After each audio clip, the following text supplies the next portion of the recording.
We reference the television series Smallville a lot around here, and there's one Smallville rewatch podcast that's always at the top of my queue. Always Hold On to Smallville, hosted by our pal, Zach Moore. Zach and his guests bring tremendous insight, passion, and humor as they discuss each and every episode of the series that ushered in the renaissance of superhero TV. Listen to Always Hold On to Smallville wherever you get podcasts, and keep an eye out for the other shows under the Always Hold On to banner, including Arrow, DC's Legends of Tomorrow, Superman and Lois, and Star Wars. This episode made possible in part by educator, hobby comic book collector, and pop culture enthusiast Sam Lim. Sam is based in the South Jersey area and is looking to connect with other comics fans as well as retailers. They're also looking for comic shops to explore, so recommendations are welcome.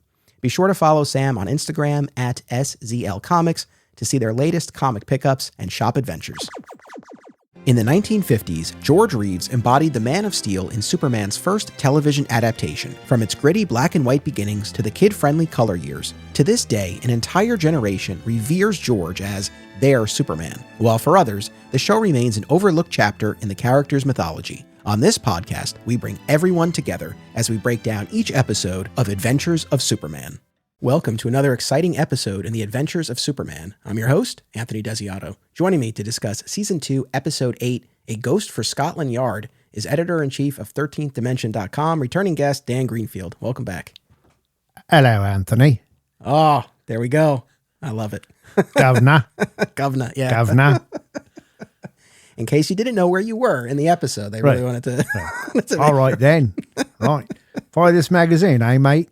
There you go. Oh, fantastic.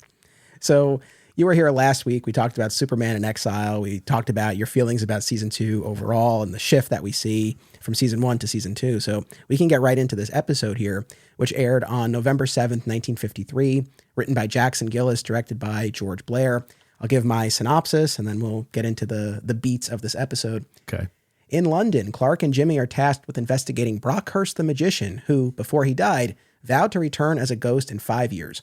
Particularly concerned is Sir Arthur Macready, a theater owner and friend of Perry White, who Brockhurst threatened before his death. Sir Arthur and Scotland Yard Inspector Farrington seemingly receive calls from Brockhurst haunting them. Despite multiple discussions about not believing in ghosts, no one can figure out that Brockhurst is actually alive until Jimmy encounters him in the carriage house and Superman arrives to save them from a bomb. I got a little cheeky there in my synopsis, but that's our setup for this episode here. There you go. Overall impressions of this before we do our kind of scene by scene breakdown. Well, can I do the whole thing in an English accent? Can I? If you want to commit to it, I have no objections. This episode is a kick. It's just totally. It's just totally. It's not campy, but it's just so melodramatic and over the top. First off, I like when Superman leaves Metropolis and goes to another country. Like, it's the same thing with Drums of Death, where they go to Haiti and they manage, of course they're doing all this in Los Angeles, but they pull it off. It feels right. And they do the same thing here with them going to England, and the whole opening and with Jimmy and Clark together. But I just think this is a fun episode. And it's a little slow in places. It definitely feels a little bit more padded than some other episodes. But the highlight far and away for me is Leonard Moody, who plays a Brockhurst and was also in Drums of Death that I mentioned. And he's great. He steals every scene that he is in.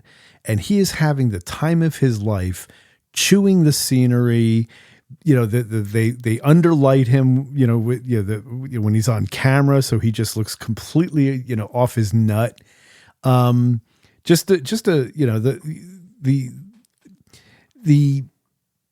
directing isn't so much that it's as frightening as it could be. It wants to be a ghost story. It doesn't really sell itself as well on that as it could, but the one who really sells that part of it is Moody himself whenever he's on screen. And, I think that the premise is pretty basic. It's good. It's a ghost story and a mystery at the same time. We get to see more frustrated Clark Kent, which is, I'm always into that. And Jimmy's always great, but yeah, no, I like this episode a lot. Good. I'm glad. I'm glad you got more mileage out of it than I did. I think for me, it wasn't enough, and it wasn't enough of any one thing. Had they really leaned into trying to make this really kind of off kilter, or spooky, or whatnot, would have been one thing. Or if we had really gone into the camp territory as well, it maybe would have gone along with it. But it just never felt kind of compelling, and it just felt like, in a way that in most episodes I don't feel this way. I was just annoyed that the characters weren't getting there faster. Right. About what was possibly going on. And it's like you have these investigative reporters and this Scotland Yard inspector, and it's like, it doesn't dawn on anybody that this guy might just be alive. And I know the inspector, he has a line at one point about, I was there when they buried him. So I was like, all right, at least you tried to account for that. But still. Well, this is one of those things, you've heard of the term plot armor. When someone is, running away from automatic gunfire and they manage to maybe get grazed on the ankle, this is the same thing where it's basically plot stupidity, where characters who are otherwise very intelligent, just for the sake of the plot, don't put two and two together. And of course, the kid who's watching, it's like either buys in or is like, but Superman, it's this, but Superman, And so, yeah, I agree that it's not the most intelligent of scripts. And it's certainly not, like I said, if you want a scary episode, or at least one that really creeps you out, Mystery in Wax is a great, and also the one about the village where everybody disappears. Yeah. I mean, those are actually eerie episodes. They actually have, the one about the village reminds me of Twilight Zone. But the one, the Mystery in Wax is just a straight up horror story, and it sells itself really well on that, really well on that, on those terms. This doesn't do that as well.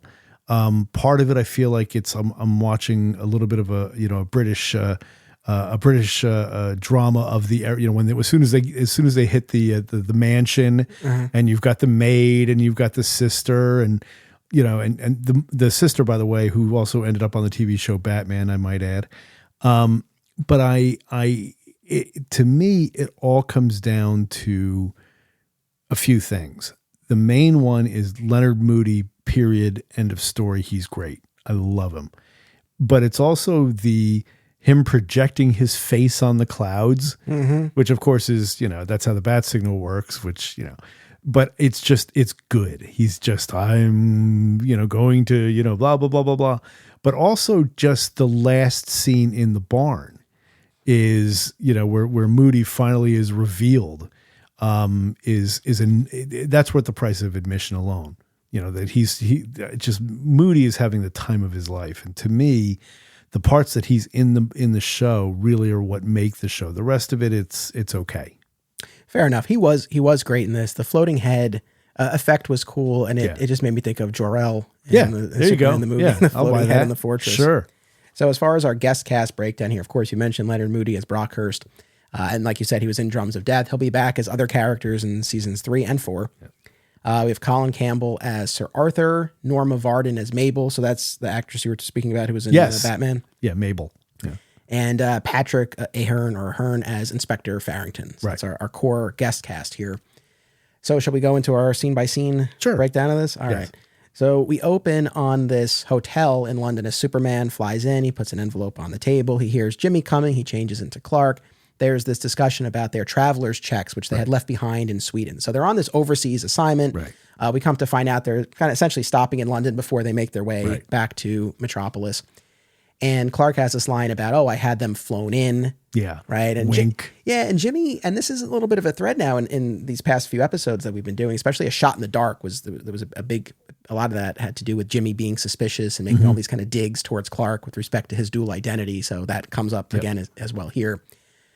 Clark really wants this magazine with the story about Brockhurst the magician, and Jimmy hasn't been able to find it, and Clark is sure that the magazine stand across the street has it. Of course, he has his vision. He can see. Jimmy doesn't realize that. And I just say to myself, why can't Clark get his own damn magazine? I know, honestly, right? I mean, just go downstairs, Clark. I mean, it's not hard. It's not like you're going to get tired. It's not like you're worn out from the journey.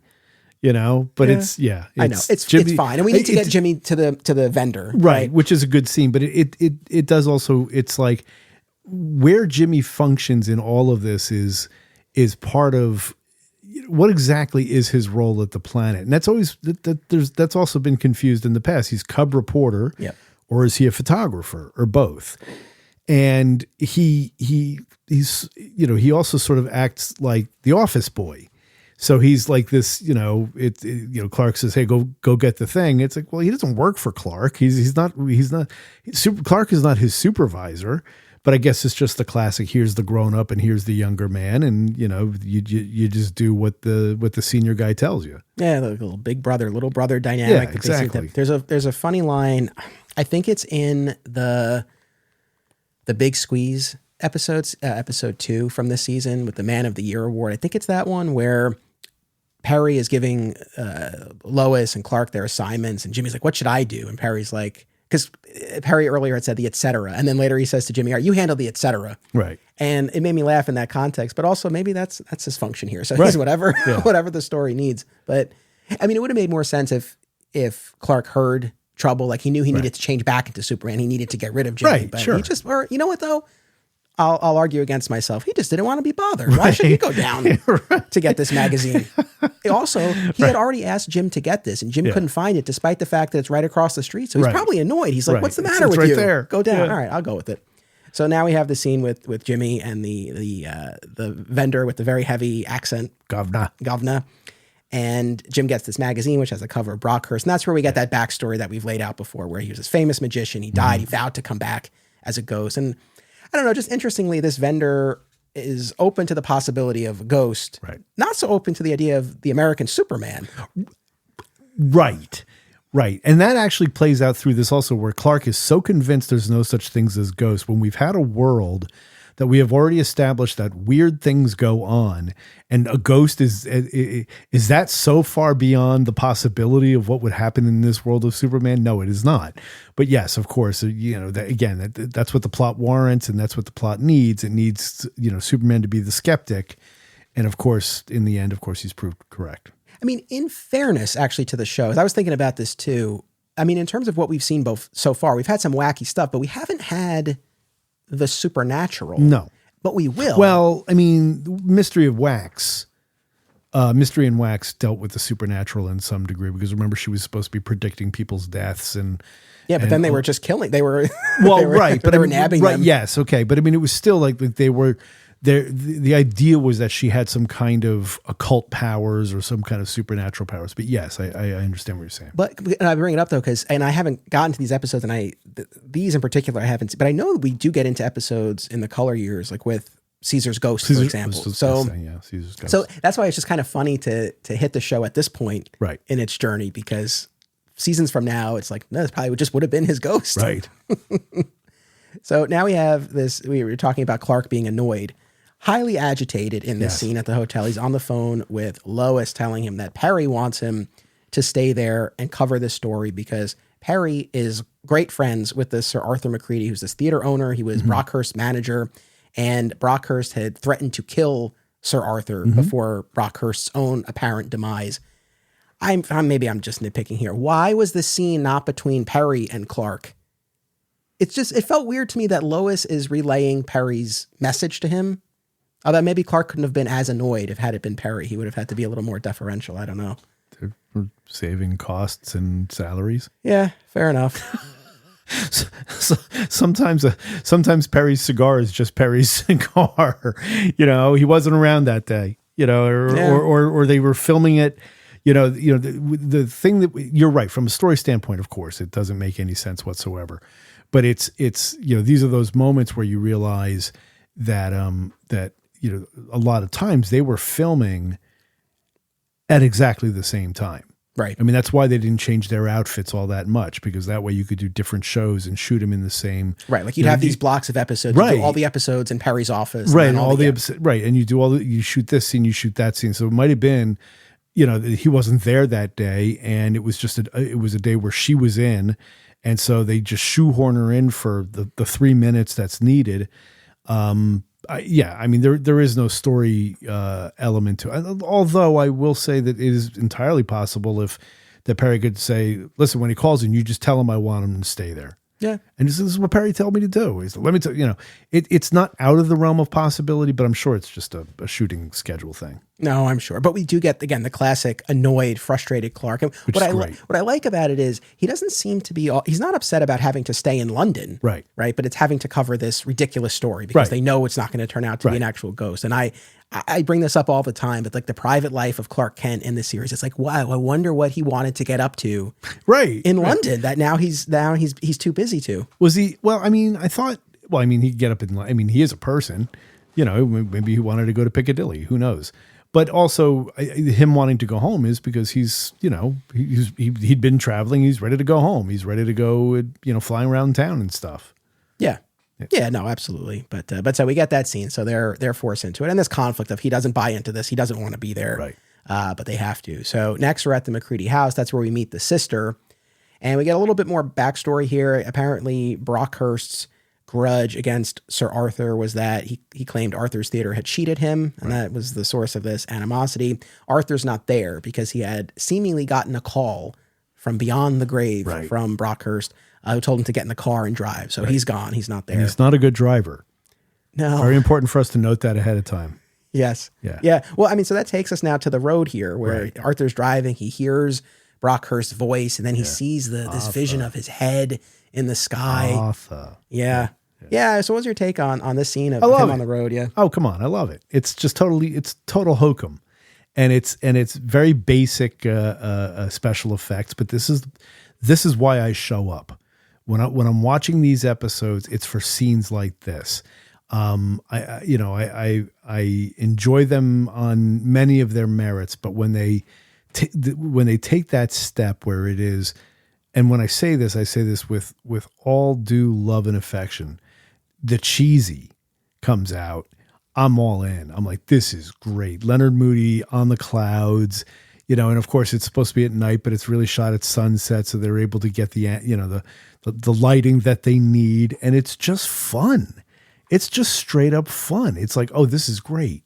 This is great. Now, of course, as the viewer, you know that this is some kind of hoax, but you're like this, because you can't help but think about, wouldn't it be cool if you're driving along and you look out to the window and then there's this big, gigantic, ghostly face in the distance? It would be, of course, terrifying in real life, which is, you know, why Arthur has his sort of heart attack at the wheel or whatever happens there. But I just love it. All right. I don't want to be a downer. I'm glad you got more mileage out of this than I did. It wasn't like, oh, this episode was horrible, but I didn't find that charm that you seem to. And you know, there have been other episodes, like when we covered the one where Jimmy goes undercover as Don Alvarez, right? Like that's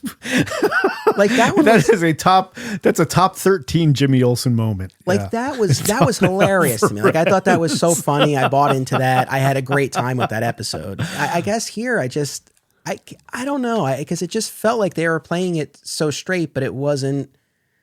Again, I didn't find it particularly compelling, and I don't know. So it just was neither here nor there. I just thought it was fun. Yeah, but I didn't have that aspect. I don't know. I couldn't access the fun aspect here, and it didn't feel compelling. So for me, it was like neither here nor there. But were you having a bad day, Anthony? Was it, you know, did you just tough day at work or something? No, just couldn't get into the fun. I watched it. No, I know. I watched it last night. I don't think I was in a bad mood or anything. I always go into these with an open mind, or at least I always try to. That's the thing. I never go into any of these with like an axe to grind. I'm like, all right, this one. Although I guess if I'm being totally honest, I didn't remember all the specifics of this one. Uh-huh. I didn't have the fondest memories. Like the one you and I did last week, Superman and Exile. I remember that. I was like, all right, that's a big one. It's radioactive and all that. Yeah. This one, I didn't remember all the specifics, but I didn't have like the warmest feeling toward it. So maybe that was coloring it a little bit. I don't know. You know, I will tell you when I did do my initial watch several years ago of this series from beginning to end, it didn't really stand out at me.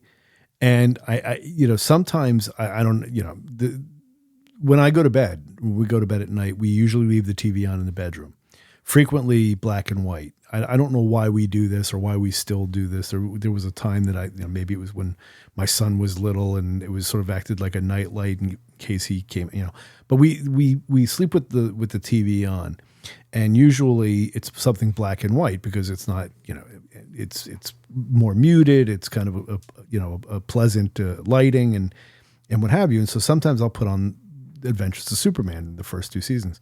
And I do remember waking up at one point, or getting up in the morning, and it had been playing all night, and I woke up to the scene in the barn, and I'm watching it, and I'm like, I don't remember this scene, but this is great. And so I think that might be an added attraction for me, that it hit me at the right time, so I have a fondness for it. But the episode definitely drags in some places, mostly in the manner itself. But put Moody on screen, whether he's in the clouds or in a barn, and I'm there, or in disguise, and I'm all for it. And in fairness, look, I'm not always going to love all of these episodes. We're doing 104. I'm not going to love all of them. Right. But B, anytime I express my displeasure with an episode or part of it, it's never to take away from anyone's enjoyment. I'm genuinely happy you enjoyed it. I wish I shared in that more. I wonder if part of it is for me too, as I'm watching these, it's not, and you too, you were watching it for the purpose of coming to discuss it. But I guess as I'm watching these, it's like, okay, what are we going to talk about? What is there to really unpack, and what's going on in this? And maybe this was one where I just felt like, all right, for me, there just wasn't as much there. Right. So that's probably part of it. But, one of the things, and this has been true, I guess maybe with this show to an extent, but just my Superman fandom generally. There's so many, especially over these past few years with all this podcasting, so many times I've gone back to something and I felt differently, and I've enjoyed something more that I didn't the first time. So I'm always open to that possibility, and who knows? So maybe my appreciation for this episode will grow over time. But so Superman shows up and rescues Sir Arthur, who's had, I don't know. He's back at the house later, so I don't know that he's had a full-on heart attack. Yeah, I know. It's like a heart attack kind of like vague. event. He's passed out. But the way he grabs himself, it's like, oh my God, he's having a heart attack. Exactly. But he passes out, and Superman rescues him.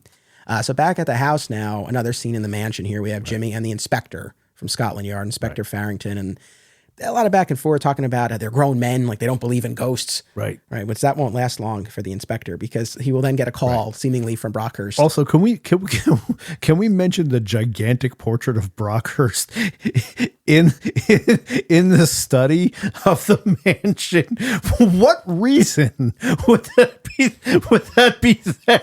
Thank you. let me put it this way. For purposes of the episode, I guess they want us to know his face. Yeah. They really want us to know. We just had a scene of his giant head in the clouds. Right, yeah. And he's on the magazine cover, and it's the same picture. It's like if some enemy of yours vowed to kill you, and then they vowed they'll come back and haunt you, and would you hang up a giant portrait of them in your living room? It's really big, too. It's in a place of honor over the fireplace, and it's like, what? We needed some kind of line of like, I don't know, that Brockhurst gave it to, or like Sir Arthur is afraid that if he gets rid of it, it'll arouse the ire. It's a haunted post or something, or it's a totem of some kind. Yeah, it's so weird. And that's such a. I would love to know the thought process with the director and set deck. Like, what was the thought here? Of like, yes, we need to have, and they have to have that mate. Like, it's a very specific choice. It's not an accident. It's like we have, it would have been different if there were like a picture of them in happier times. Yes. Yes. Or something like that. But there's this gigantic menacing picture, because he's not even like, looking charming or anything. He's just looking, Rah.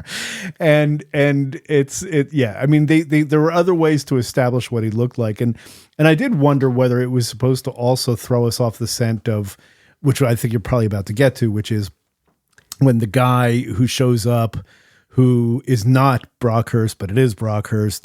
And it's like, is it supposed to add to the mystery that this other guy who looks just like him, but with a fake mustache and an extra brow, it's supposed to throw you off the scent? I don't know. This guy who was seemingly responsible for the hit and run that had killed Brockhurst. Right. And why wasn't he in prison? The inspector couldn't make the case. Oh, that was what it was. Right. That's the thing. I think that's why they want you to have his face in your mind, but there needed to be some explanation for it. If it had been, and this wouldn't really track here, but like if it had been Brockhurst's house Right. And then why would Sir Arthur end up with that? I don't know. Maybe it's the contract that they had through whatever. Like it's his house, and part of the will was like, you can't take this down. Well, okay, something. But yeah, you do get that great bit, and yeah, I mean, like to have this guy in disguise, and then you'll get this reveal later. But as you're watching it the first time, you probably wouldn't. I mean, I think the disguise works and the performance works where they feel like they could be distinct people, right? Yeah. Yeah. Aw Yeah Comics celebrates and promotes everything that is wonderful about comics, toys, artwork, and the joy they bring to people. Visit them in person at one of their 3 locations: Harrison, New York, aka my local comic shop, Skokie, Illinois, or Muncie, Indiana. If you have kids and have been looking for a family-friendly store, look no further. Join Aw Yeah for exciting events, including creator signings, how-tos, and more. Visit awyeahcomics.com and follow Aw Yeah on social media for more. Their name says exactly how they feel about it. Say it with me now. Aw yeah.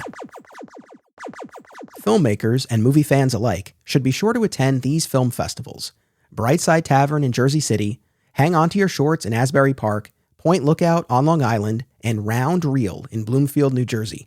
Take it from an alum of 2 of them. Submission information for filmmakers, as well as details about the festivals, can be found at filmfreeway.com. Follow the festivals on social media for news about events, discounts, tickets, and more. Also, listen to the Hang On to Your Shorts and Cullen on Film podcasts, available via a shared universe network. Fat Moose Comics is New Jersey's best and oldest comic book store. Established in 1982 and under new ownership since 2020, Moose sells a wide selection of comics from every publisher and time period, along with action figures, graphic novels, posters, statues, and more. If you're looking for something and they don't have it, they can probably get it for you. They know a guy. Visit Fat Moose in Whippany the next time you're in the Garden State, and be sure to reach out via the Fat Moose Comics Facebook page. So, again, the inspector had gotten this call allegedly from Brockhurst, and who said things that only the 2 of them would know. Right? Recites a conversation that they had when it was just the 2 of them. Clark calls the operator trying to get a record of this call, but there is no record. Oh. Right. So Clark takes off from inside the house to do well. Thankfully, and credit to Jimmy, because at least Jimmy's clever enough to ask if there's another line somewhere on the property here. And I don't know, it's the housekeeper or someone, but the young lady says that yes, in the carriage house, it hasn't been used in years. And then we follow Superman to his investigation on the road where Sir Arthur had passed out. Just happens to find film on the ground. Yep, this film strip. So okay, so so he had this whole film strip projector set up, and I guess all the equipment is gone. But I don't know, maybe the film just kind of fell out there. Yeah. I don't know. But he's looking at that, so now he's putting the pieces together, and we are as well. And Jimmy's now in the carriage house, and this is when he gets confronted by Brockhurst, who's very much alive and has a gun on him. Right. And all of them then in the climax converge in the carriage house. He's still got Jimmy at gunpoint. He's got a bomb, which Superman will grab and throw out of there in time to save everyone. But yeah, I mean, this is when we get Brockhurst. Like, this is his big moment to kind of lay it all out for them. And I know you enjoyed this. Oh, absolutely. He's just so hamming it up. And the lighting, the underlighting, and Leonard Moody acting with his eyebrows and all of it. Just he's just great. And I mean, I thought he was great in Drums of Death too, playing the explorer, and just his in that episode where it was just kind of his weary been there, done that charm versus here where he's just unhinged. And it's just, this is, it's, these actors and in many cases, the writers, all these people, they were jobbing actors. They were working actors. They've got dozens of credits. They had jobs. They were around. People, I'm sure, at the time were familiar with their faces, if not their names, and they've been lost to history. Except for situations like this where we actually, really hardcore Superman, fans, or in a case where we dissect these episodes. So I always have a real appreciation for a character actor who stands out from back in the day, who, if I walk down the street and asked 1,000 people, do you know who this man is? 999, of them would say, no, I've never seen that guy before. So I always enjoy calling out those kind of performances because dude was talented. He was a good actor. He had he had flair, he had style, he had a sense of humor, he had good timing. And you could see why they kept bringing him back, because he just could play different characters and he was always interesting. And even to the point where the Superman 55 comic that, the comic that had been, unprofessionally produced, one of the characters in the comic is drawn to look like Leonard Moody. So there's a nice tip of the cap, for him. And that was part of the reason why I also wanted to do this episode, is because I really wanted to talk about him and how he is, because, on the whole, I think the show's secret weapon is Jack Larson, and how he delivers a lot of the show's charm and really makes a lot of it work with his portrayal of Jimmy. But you bring Leonard Moody in as a guest star, and it's like it's his show. Yeah. No, I appreciate all of that. And I love that we can, take some time to talk about that performance and shine a light on it. And yeah, we've had some great performances by these guest actors. And yeah, I mean, one of the things, kind of my process when I'm preparing for these episodes, I'll go on IMDb to each episode and I'll look up the guest cast. And yeah, I mean, there are some exceptions where this was one of only a few credits that someone had, but more often than not, it's this laundry list of credits that they were knocking around for a long time and did a lot of stuff. And yeah, you're right. Most people might not know them, their name, their face, the specific body of work. But yeah, there's some great stuff here. And it's the sort of thing where I love hearing you talk about Leonard Moody. And it's the sort of thing where, I don't know, maybe the next time I revisit this episode, I'll think about it less so for the overall, narrative of the episode, and really kind of look at it from that performance angle. Because I think there's maybe more to glean from it in that respect. He struck me as a guy that might have had some stage credits. Yeah. Because of his presence and the way that he carries himself on the camera, it makes me think that he was a character actor on stage, but I really don't know. That's just total guesswork. Our final scene here, we're back at the magazine stand, and the vendor gives Jimmy and Clark a Superman comic that they just got in from the States, and it is Superman number 83, a story called Clark Kent Convict. Yes. What's great about it, first off, it's a great cover by Win Mortimer, one of my favorite Golden Age artists. But what's fun is that it's not just a Superman comic. It's a Superman comic that gives away the fact that Clark Kent and Superman are the same person. So it's about as meta as it possibly can get.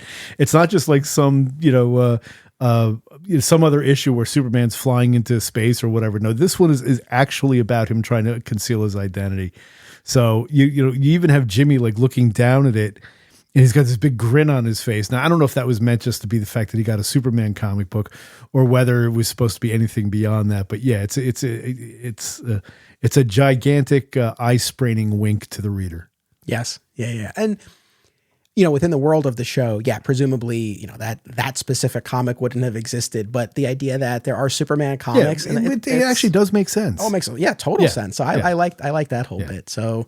They're done. They're on their way back home. And that's our episode. So on a scale of 1 to 5 fedoras, how many would you give? Oh, 4. That says a 4 for you. Oh, yeah. This might be one of the biggest splits we've had so far. This is a 2 for me. Oh, this is a 2. Oh, Anthony. I know. I'm so disappointed in you. Wow. I wanted you hate to like fun, it more. Don't you? No, not at all. I do genuinely have, you know what? I think here's the other thing about this for me is that we've had episodes that have been on the weaker side, but that how do I put this? I enjoyed this conversation, but let me preface it by saying that I enjoyed this conversation more than the episode itself. I did, but even other times I find myself having more fun, just myself talking about aspects of the episode that I enjoy. I enjoyed our back and forth, but just in terms of my enjoyment of talking about specific aspects here, even there, it didn't kind of hit pockets that I've experienced with other ones, even if I haven't enjoyed those episodes as much. Right. So yeah, this is a 2 for me, but always room to change as we make our way forward. But that's where I am now. Do you need a hug?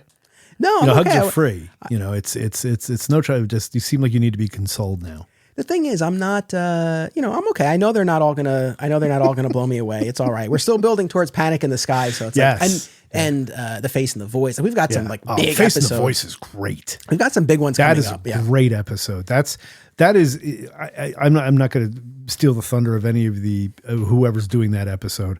All I'll say is that is a great example, and in a way, a really melancholy example of George Reeves' career in microcosm. Dude could act. Yep. And when you see that and you see what he's capable of in that episode, it's like,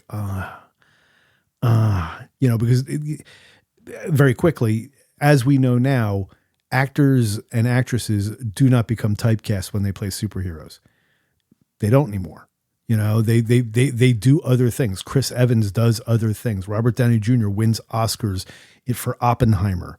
Nobody thinks of Scarlett Johansson just as Black Widow. She's got other, and this is just the way Hollywood is now versus then.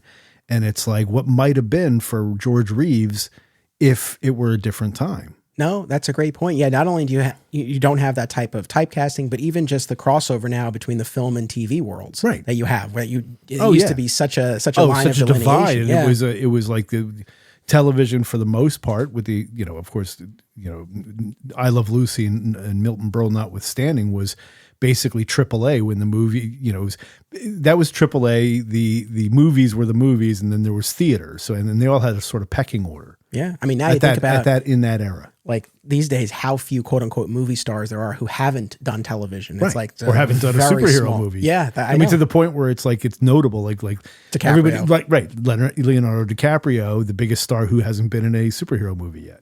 Yeah, or has Brad Pitt? Is he?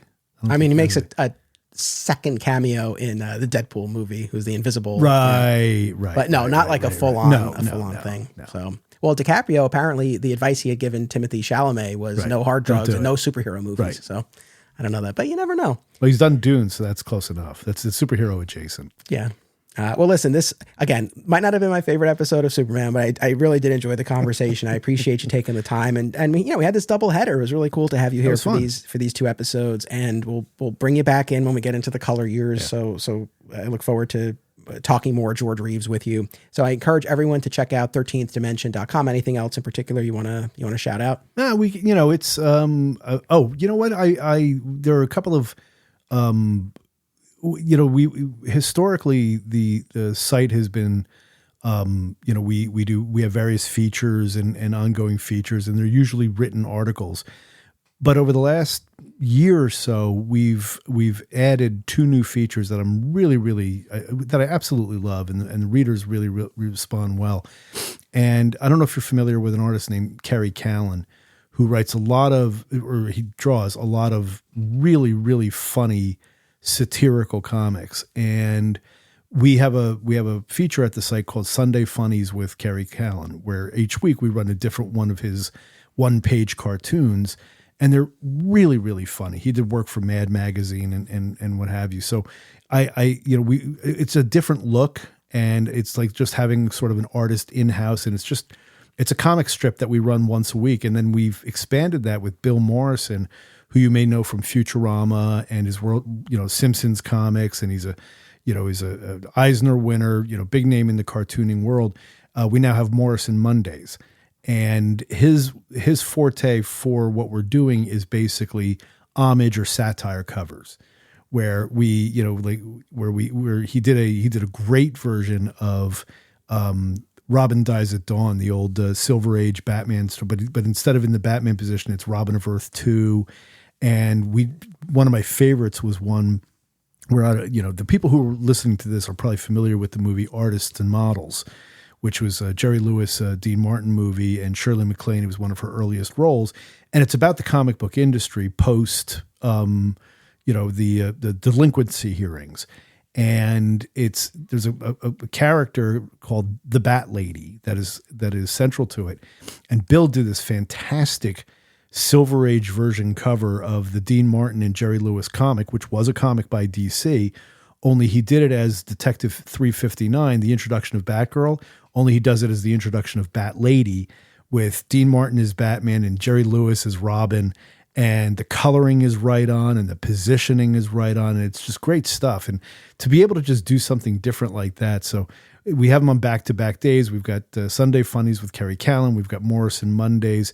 And there are two features that we've added that I really am really proud of and have gotten a great response. So if you haven't checked those out, I highly recommend both of them. Awesome. Yes, please, everyone, head on over to 13thdimension.com. Thank you, Dan. Thank you, audience. I always appreciate you tuning in. Make sure you come back next week for our next episode. And until then, remember, only Superman can do super things. This podcast is an affiliate of BCW Supplies. The next time you need to restock on comic book bags, boards, boxes, and more, be sure to use promo code FSP to save 10% on your order. That's FSP for Flat Squirrel Productions. It helps support the show, too. Many of you have already used this code, and I greatly appreciate it. Thank you. Be sure to check out our sister podcast series, Digging for Kryptonite, a Superman fan journey, a weekly exploration of Superman's vast 85-year mythology, available wherever you get podcasts. Please join us on social media, become a patron, and subscribe, rate, and review today. Links are in the show notes. Thank you all.